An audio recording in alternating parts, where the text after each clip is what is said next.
She was 9 months pregnant, trapped behind a welded iron gate in 104-degree heat, while her contractions began. Her husband rammed through it with his truck, dragging the HOA president's BMW like roadkill. Neighbors filmed. Sirens wailed. But what happened next will shock even those who thought they'd seen everything. But first, let's go back to the beginning. The air inside the house went still, like the world had taken a sharp inhale and refused to exhale again. I stood frozen, one hand gripping my phone, the other still on the edge of my laptop. My brain tried to process what I'd just heard, but the only thing I could feel was a blinding panic tightening around my chest like a vice. "What do you mean locked?" I demanded, already on my feet, voice rising. "They bolted it shut. I I can't turn around. I can't even back out. There's construction debris behind me. Rick's truck is parked sideways like he's trying to block the whole road." Her breath hitched, half sob, half contraction. "I told him I needed to get through. I told him I was going into labor and he laughed, Mark." I was already moving, grabbing keys, shoes, phone charger. My heart slammed against my ribs as I sprinted to the garage, but her words echoed louder than the sound of the door slamming shut behind me. He laughed. This wasn't just obstruction. This was something else, something darker. The gate she was talking about. It wasn't on HOA land. It was on a public easement, county-owned. It had always been open, always been free. Rick must have done this overnight, in secret. The welding, the blockades, none of this had been in the last HOA meeting minutes. No permits, no notices, just a man playing God in a cul-de-sac kingdom. I tore out of the driveway in my truck, tires screaming. Every turn of the wheel felt too slow. Every car in front of me might as well have been a mountain. I kept imagining her in the heat, belly tight with our child, scared, hurting. I kept seeing Rick's smug face, retired, bitter, power-drunk, and the idea that he looked her in the eye and laughed while she begged him to let her through. By the time I turned the corner and saw the gate, I nearly drove right through it. Emily was standing beside her car, one hand on her lower back, the other gripping her phone.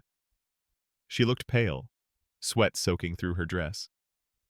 Behind her stood Rick, arms crossed, leaning casually against his truck like he was proud of what he'd done. And that was the moment something inside me cracked. The desert sun poured down like molten lead as I skidded to a stop beside Emily's car, heart pounding, hands trembling with rage. She stood beside the driver's side door, bracing herself on the hot metal with both hands, her swollen belly rising and falling in sharp, shallow breaths. Her face was soaked with sweat, her lips chapped, her eyes wide, not just with pain, but fear. "Something's wrong," she said again. Softer this time, like she was afraid to speak it into reality.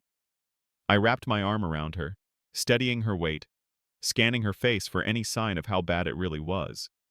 But my eyes kept drifting to him. Rick, standing under the meager shade of a Palo Verde tree like a smug overseer.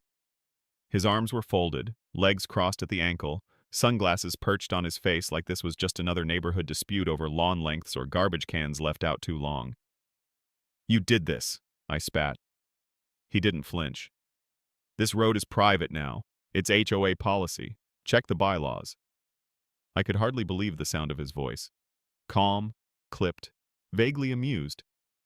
He sounded like a man giving a seminar, not someone who'd just trapped a pregnant woman in active labor in triple-digit heat. "It's not just a gate," I said, my voice low, vibrating. "It's power, isn't it? That's all this ever was." Rick smiled. Actually smiled. Power only works when people are afraid of it. There it was. The truth.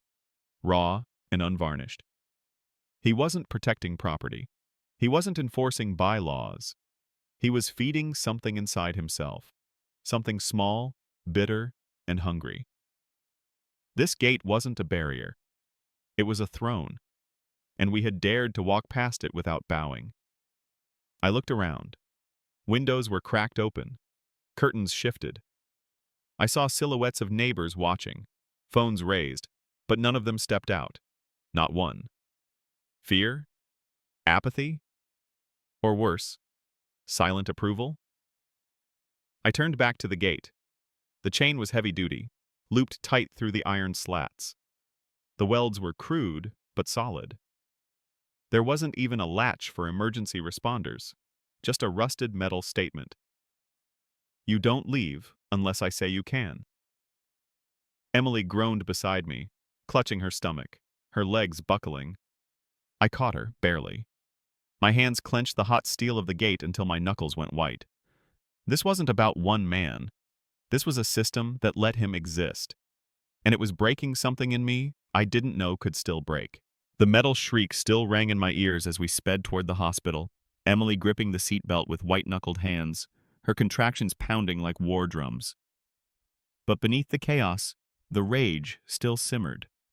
Hotter than the Arizona sun, sharper than the twisted remnants of Rick's precious gate, now lying behind us, like a broken symbol of tyranny. They say adrenaline fades. Mine didn't. It calcified into something cold, precise, and deadly clear. Rick wanted war, and war requires a line crossed. He crossed it. When we finally burst through the ER doors, nurses rushed Emily into triage.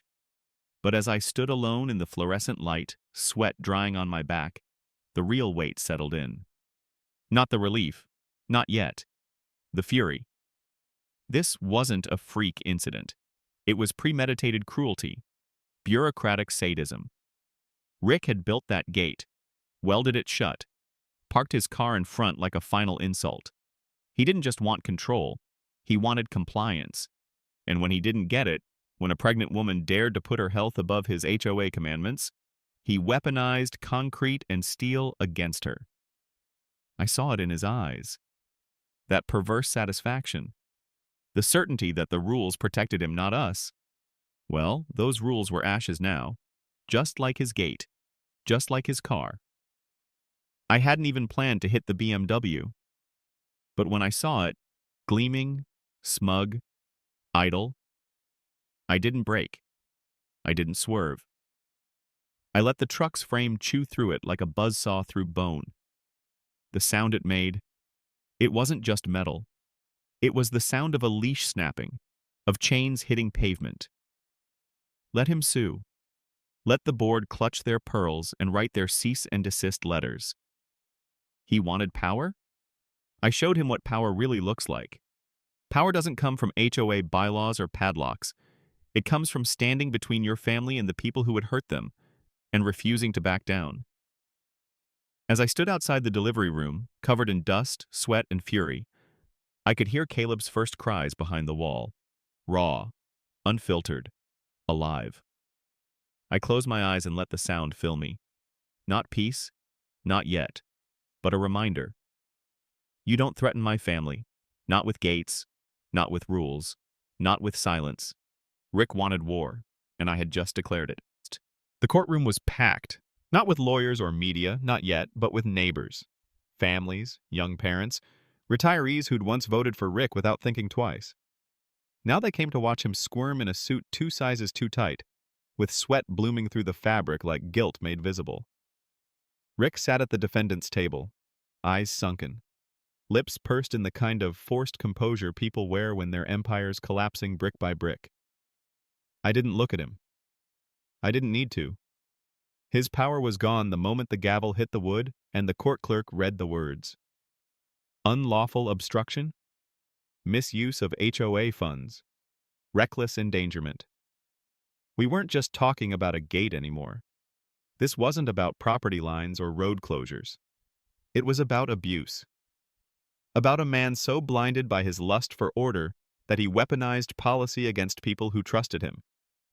And now, he was being buried by the very system he once used to bully others. My attorney, Kate, was surgical. Calm voice, iron logic. She didn't need theatrics, just facts. Emails Rick sent demanding the gate be installed with or without approval. Bank statements showing HOA funds diverted to an unlicensed contractor he happened to play golf with.